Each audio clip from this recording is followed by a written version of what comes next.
Okay, I was on vacation last week, which is why I didn't upload anything all week. I usually try to upload something on my channel at least once a week, but I was on vacation, and during that time, I saw two movies. I saw Captain Underpants and Transformers 5. Yeah, I know, Transformers 5.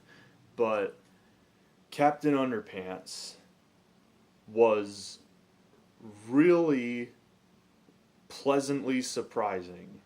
And this might sound like I'm blowing it a bit out of proportion, but honestly, I'd give it an A minus, 8 out of 10. It was surprisingly refreshingly good. It I know, right? Cuz okay, I might have read the comic like a long time ago. Like, I'm talking like second grade, third grade, like many years ago. And I vaguely remember certain things like you snap your fingers, he turns into Captain Underpants, you throw water on him, he turns back into the principal. Um, but other than that, I went into this movie basically blind because I didn't remember anything about Captain Underpants other than just like very vague small details. Um, this movie was really funny. The two leads, which are these two third grade boys, I think they're in third grade, like their friendship seems genuine. Like they have great on screen chemistry together. The jokes they write are really funny. Like, even though, like, some of the humor might be juvenile because, they're supposed to be kids, but it fits the spirit of the source material extremely well. And there's some really clever jokes too. And there's even one like really politically uh, topical joke about like how the villains we like because he has the shrinking ray and he shrinks the school. He's like, oh, the school is so tiny and so are all the teachers, just like their salaries and the value society places on them. And I'm like, wow, I did not expect that from this movie. Um, but yeah, like, if this movie came out when I was like, uh, 6, 7, 8 years old, I would have loved this movie. And even now, as a grown man, I still loved this movie. This movie was great. This movie made me happy. It put a big smile on my face. I laughed a lot. There were great jokes. It's never boring. It's only 90 minutes and it goes by very quickly, and just I'm looking forward to the sequel. I really am. Like, um, there's like tiny little imperfections there. Like, they're going through the montage in the beginning of all the different things that they've done to the principal, and one of them is like they put a sign on the woman's restroom. They put a men's restroom sign over the woman's restroom, and it shows a woman opening the restroom, and like uh, the principal is standing at a urinal, and unless your school was like converted from an all boys school or something, why would there be urinals in the woman's restroom?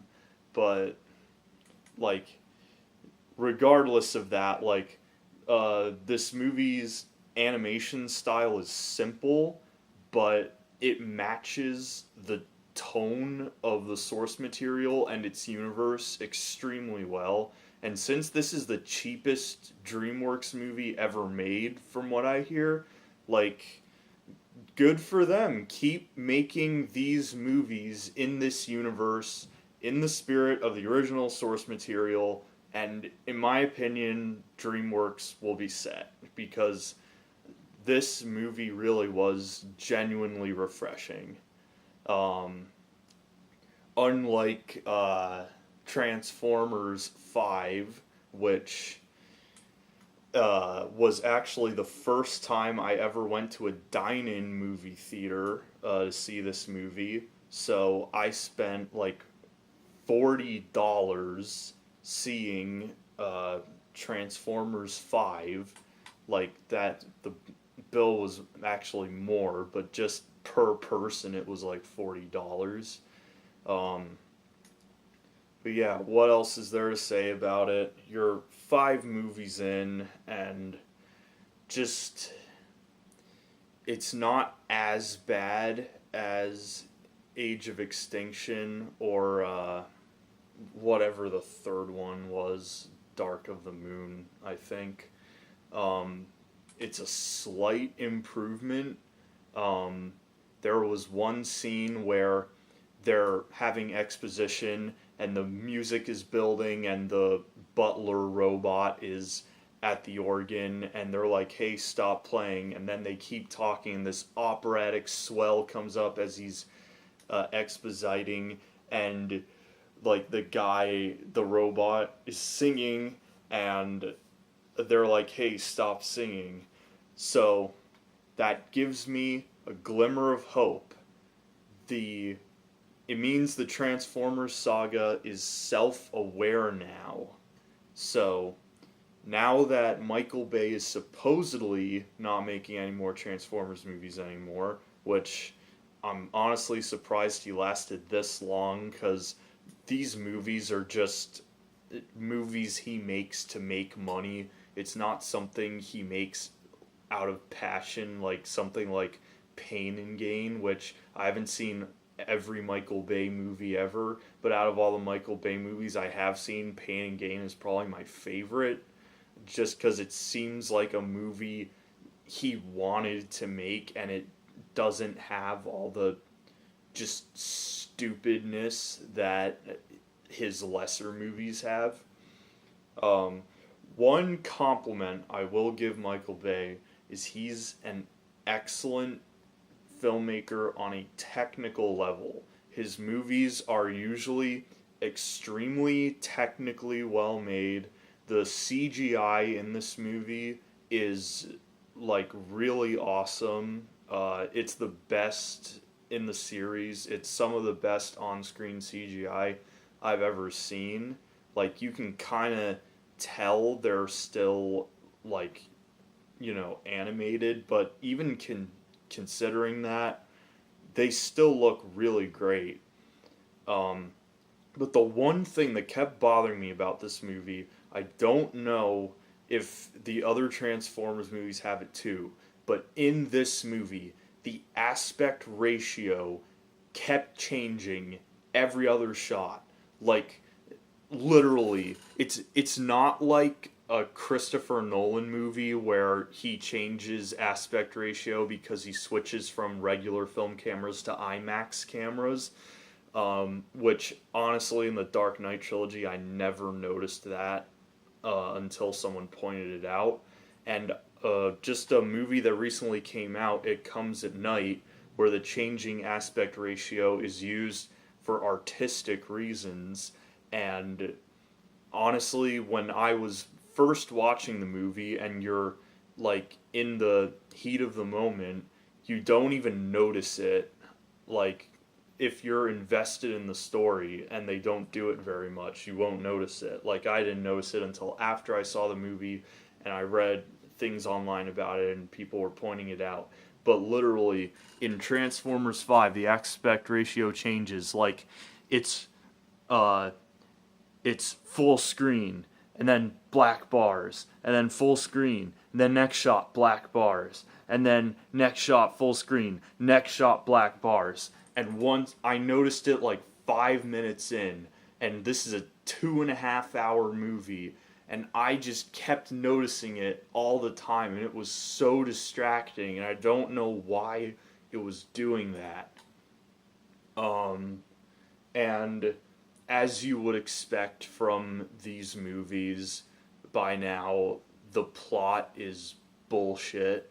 Um, like the 14-year-old girl you see in the trailers, she's barely, not only is she barely in this movie, she's like she just randomly pops up places like for no reason.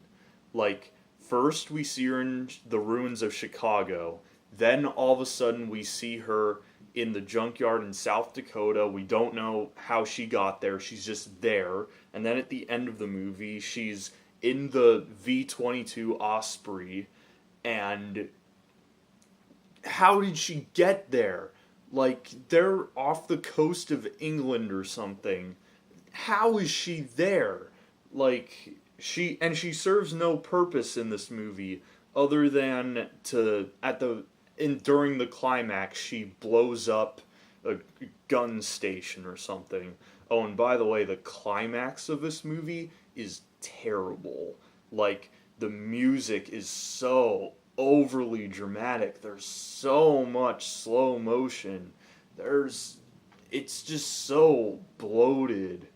Like, now, I will give this movie credit. Oh, and I haven't given my score yet. I'd give it like a D plus or something, which would be like a 3 out of 10, and a generous 3 out of 10 at that. Anyways, to give this movie some credit, the beginning is awful, the end is awful, but the middle of the movie is actually pretty entertaining, and ironically, that's where the least action happens. Compared to other Transformers movies, the middle of this movie is fairly grounded. And I like Anthony Hopkins' character. He's funny. At least as funny as a Michael Bay movie can make him. They don't exploit. Oh, and the kids you see in the trailer, like the 4 kids, they're literally only in the movie for like 5 minutes, so don't worry about them. So, the Megan Fox replacement number 3, as I like to call her, I liked her character too, even though, she's a woman in a Michael Bay movie. She doesn't have much of a character. And yeah, Mark Wahlberg, like, what really saves this movie from being, like, total crap is Mark Wahlberg and Anthony Hopkins are both endlessly watchable, so that helps push you through to the end. And like the movie just feels long because it is long, and there's just a lot of stupid stuff that happens, which is to be expected from a Transformers movie. And I'm kind of glad Michael Bay is stepping away from the Transformers franchise, because if he puts his heart into something, like, he's capable of making a good movie. Like, I thought Pain and Gain was good. The Rock is pretty good. Even the first Transformers movie is at least competent. But yeah, but they're getting new directors for the Bumblebee spin-off and the rest of the Transformers sequels, or at least allegedly they are, so hopefully the Transformers franchise can turn itself around. And I've heard some comparisons to this franchise with this movie and Fast and the Furious, because the Fast and the Furious, like, those movies are pretty stupid, but they do stupid right. Like, Fast 8, which came out earlier this year, is just so... It knows what kind of movie it is, it knows where the franchise has gone, and it just owns it. Though that movie's just ridiculous in all the right ways, and as a result, it's genuinely entertaining, and I can forgive its obviously bullshit plot. And unfortunately, the Transformers movies just haven't embraced that. They try to be serious, which just makes it even more cringy. Um, and there's really not much else to say about it other than that. Just, um, yeah, so ironically, the uh, stupid source material turned into an awesome movie, and the good source material turned into crappy movies.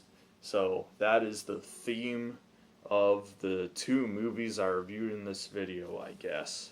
So, DreamWorks, keep making Captain Underpants. Michael Bay, let someone who cares about Transformers make Transformers movies.